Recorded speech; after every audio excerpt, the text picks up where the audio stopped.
Chers téléspectateurs, au nom de Dieu compatissant, nous continuons notre voyage avec Nas Boutamina pour découvrir sa nouvelle anthropologie de l'homme. Une anthropologie, une classification qui est différente des sciences connues.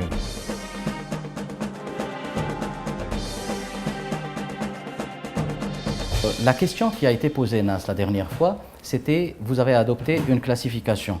Après m'avoir répondu sur cette question, vous allez me présenter la suite des 8 volumes qui constituent en fait la classification ou l'anthropologie, ce que vous appelez ici anthropologie de l'islam. Donc, comme nous avons parlé la dernière fois, j'ai parlé un petit peu sur l'apparition de l'homme, donc une vision islamique, donc cette comparaison entre la communauté scientifique actuellement admise et mes constats d'après des versets de contenu coranique. Juste une petite parenthèse, c'est que la communauté scientifique ignore totalement le contenu coranique. Pour maintes et maintes raisons que tout le monde connaît, qu'il soit politique, sociologique, etc. Ce qui fait que ce contenu coranique n'a jamais été traité à la lumière de la science. C'est ça que je voulais dire. Mais scientifiquement, normalement, même si on considère que c'est faux, carrément, ça reste une source écrite. C'est une source scientifique, c'est un manuscrit scientifique. Au-delà de l'aspect croyance ou quoi, pourquoi les scientifiques, c'est pas une question, mais pourquoi les scientifiques éliminent ce texte? C'est une très très bonne question. C'est une question qui demande une réponse très simple. C'est que au 19e siècle, la chute, enfin, il faut dire plutôt que pendant des siècles, il s'avère que la société européenne était très dictatoriale. Surtout, bon, il faut dire que l'Église détenait l'écriture, détenait la connaissance, etc. Donc, tout réflexion, tout argument en rapport avec les données anti-bibliques était considéré comme hérétique. Donc, tout hérétique, donc condamnable. La personne qui essayait de cogiter sur la réflexion humaine était censée être hors la loi. Voilà. Ce qui fait qu'au XIXe siècle, lorsque l'Église s'est écroulée, donc il y avait un vide. Donc ce vide théologique ou spirituel était comblé par toutes sortes de philosophies, de théories les plus farfelues qui soient, dont l'évolution, le darwinisme, le lamarckisme, le néo-darwinisme, etc. On aura des épisodes qui traitera en fait de l'historicité de l'histoire, oui, et des 1001 mythes historiques. J'ai passé sous silence en fait la première hypothèse, c'était que l'homme vient d'un hasard, parce que statistiquement, en probabilité, la probabilité tend vers l'impossible, si ce n'est l'impossible lui-même. Donc, mais ça montre en fait ce que vous venez de dire, c'est que l'homme c'est-à-dire l'homme du 19e siècle, voulait dire qu'il ne doit sa création à personne. Tout à fait.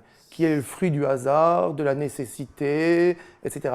Alors que, donc on va entamer le deuxième ouvrage, justement, que tu es en train de faire cette suite, c'est que d'après le contenu coranique, Dieu dit « j'ai créé l'homme dans sa forme la plus parfaite ».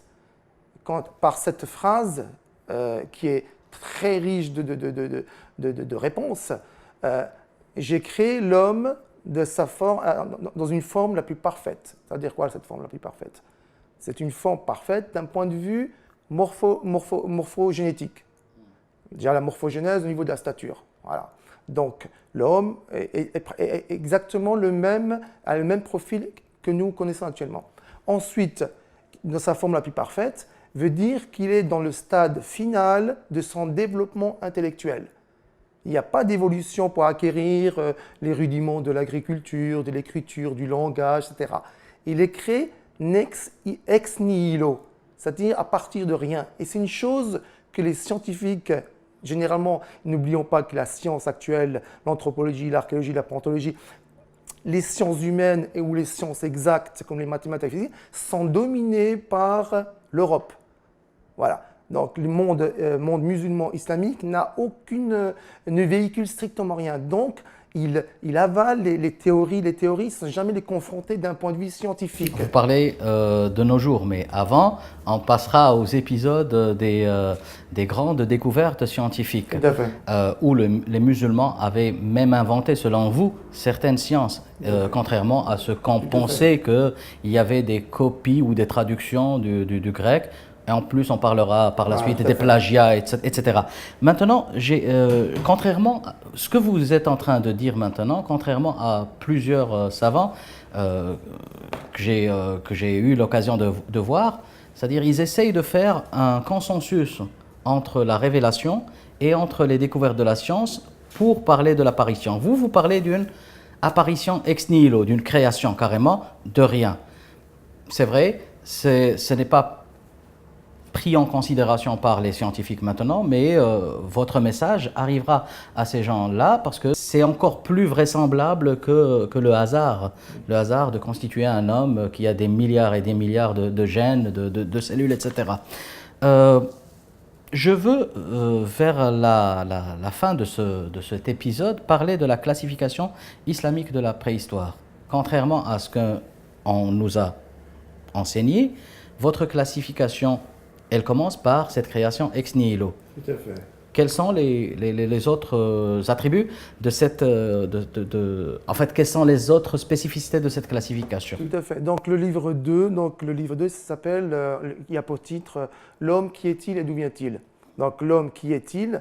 Donc les versets coraniques disent justement, stipulent cette phrase fondamentale qui est j'ai créé l'homme dans sa forme la plus parfaite. Et je l'explique, c'est vrai que là, nous n'avons pas le temps de développer, parce qu'il faudrait des heures et des heures pour développer ce phénomène. Donc j'ai créé l'homme dans sa forme la plus parfaite, donc il l'a créé, mais pas, il l'a créé dans une zone non terrestre. Parce qu'à un certain moment, il fallait qu'il descende sur Terre. Adam. On est des extraterrestres. Voilà, Adam, c'est le premier humanoïde, c'est le premier humain qui a été créé. Voilà. De lui a été créée sa compagne. Mais le fait, c'est que, qui est-il? Donc Dieu l'a créé, voilà, Dieu l'a créé dans sa forme la plus parfaite, et là on peut utiliser toutes les sciences possibles et imaginables pour essayer de nier cette véracité, c'est peine perdue. Voilà. Nous allons laisser un mystère, un suspense pour le deuxième ou le troisième épisode, pour le lieu de la descente d'Adam ou de la création d'Adam ex nihilo. Ça a aussi un rapport avec l'expansion de la langue. Et là, vous passez de l'anthropologie à la linguistique et à la sémantique. J'ai en main un livre qui est agréable à lire, Classification islamique de la préhistoire, et c'est le troisième volume d'une série de 8 volumes. Est-ce que vous pouvez nous lister un tout petit peu, parce que les gens n'ont pas en fait, on n'a pas le temps pour tout présenter, mais de lister uniquement les grands titres et le contenu brièvement de ces livres. D'accord. Donc, il y a l'apparition de l'homme, modélisation islamique. Donc, c'est un rapport entre les dires ou les écrits de la communauté scientifique moderne actuelle et celle de la révélation coranique. Voilà. Ensuite, il y a le volume 2 qui est l'homme, qui est-il et d'où vient-il. Donc, c'est l'apparition, la création de l'homme et ex nihilo, et ensuite son apparition sur Terre. Le troisième volume traite du lieu de son apparition et de la chronologie qui ne remonte pas à 4,5 millions d'années. C'est une datation que tu proposes, carrément. C'est une datation puisque c'est l'apparition de l'Homo sapiens sapiens. L'Homo sapiens sapiens, d'après la communauté scientifique, il apparaît entre moins 60 000 ans et moins 45 000. J'ai coupé la poire en deux, j'ai mis 50 000 ans. Ah, donc il y a après 50 000 ans que l'homme est apparu. Donc dans une région qui est bien délimitée et qu'il est resté pendant plusieurs dizaines de milliers d'années dans cette région avant d'entamer son expansion et sa migration à travers la planète, qui est le volume numéro 4, qui est migration de l'homme à travers la planète, à travers la Terre par mouvement ondulatoire. Pourquoi pas mouvement ondulatoire? Puisqu'elle s'est faite comme une goutte d'eau qui tombe sur une surface d'eau. Ça donne des ondes. C'est comme si on pouvait parler d'arrondissement. Voyez? Donc d'un point de chute, et ce point de chute, donc il y a l'expansion qui se fait toujours autour de la source originelle jusqu'à s'étaler le plus loin possible des terres connues. Donc c'est une période qui est assez... Ça c'est le cinquième... Ça c'est le 4e volume. Et le 5e volume, c'est le Ka'abéen, prototype des systèmes d'écriture. Et donc, dans cet ouvrage, je mets en place une vision globale de la linguistique et de la sémantique, d'après des études paléographiques, et qui est, comme je dis, une vision globale. Actuellement, nous avons la linguistique, mais qui est une vision beaucoup parcellaire, chaque linguiste, chaque sémanticien fait un peu sa cuisine à part, sans avoir cette vision globale de la chose. Et juste encore une petite chose, c'est que ne jamais séparer l'expansion de la linguistique avec l'expansion des migrations. On laisse cette partie au 3e épisode et où on va traiter en fait de la langue, cette proto-langue. Le 6e volume, il parle de... Le 6e volume traite des vestiges.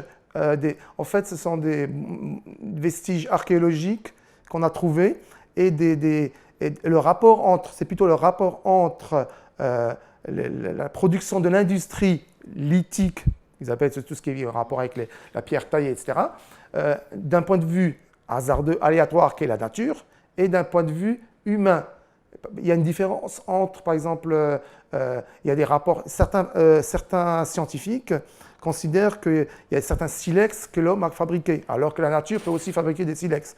Par contre, une chose qui est typiquement humaine, qu'on appelle les industries humaines, sont par exemple l'outillage, les ustensiles culinaires, etc., qui sont typiquement humains, fabriqués par l'homme. Chers téléspectateurs, je vous informe que les livres de Nas Boutamina sont en cours de traduction en anglais, parce que la communauté scientifique demande cette originalité aussi.